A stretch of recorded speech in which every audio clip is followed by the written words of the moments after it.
என்னக்கா எல்லாமே நல்லபடியாக முடிஞ்சுக்கா.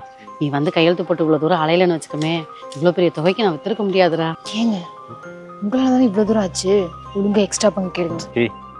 சரி அக்கா நீ கிளம்புக்கா, நாங்கள் வந்துடுறோம். சரியா? ஏய் அவங்க பக்கத்தில் இருக்காங்க, அவங்கள வச்சுட்டு போய் பேசுகிறேன். நீ இவ்வளோ ஆடம்பரமாக வாழ்றதுக்கு காரணமே அவங்க தான். என்ன தெரியும் உனக்கு? என் தம்பி உனக்கு பிடிச்சிருக்கா? பிடிச்சிருக்கு. அக்கா கொஞ்சம் பேசுங்க அக்கா. பொண்ணு அழகா இருந்து என்னக்கா பண்றது? நகை நட்டு எதுவும் போட மாட்டேன்றாங்க. நகை நட்டாடா முக்கியம், புள்ள தாண்டா முக்கியம். அழகா இருக்காடா. அக்கா என்னக்கா பேசுற நீ? ராஜா, நீ நானும் அப்பா அம்மா இல்லாம இவ்வளோ கஷ்டப்பட்டு சின்ன வயசுல வளர்ந்து வந்தோம். இந்த மாதிரி ஒரு ஆதரவு நம்மளுக்கு கிடைக்குமான்னு நம்மளாம் நீ ஏங்கி பார்த்தோமா? அந்த மாதிரி தாண்டா தாய் தகப்ப இல்லாம அந்த பிள்ளை இருக்காடா. இங்க பாரு, அவளை நீ கட்டிக்கடா, நல்லா இருப்படா. நீ வா. நைட்டே வந்து பணத்தை கொடுத்துட்டாங்க. நான் நேரம் வரலான்னு பார்த்தா இருட்டா இருந்துச்சு, அதனால தான் வர முடியல. உன்னோட பங்குடா. சரி ஏங்க அது கொடுங்க. அண்ணி நீங்களே வச்சுக்கோங்க. ஏமா இருக்கட்டுமா? இல்ல பரவாயில்ல, நீங்களே வச்சுக்கோங்க. இன்னைக்கு உங்களை பத்தி தெரியாம தப்பா பேசிட்டேன், என்ன மன்னிச்சிருங்க. அதனால ஒண்ணும் இல்லம்மா.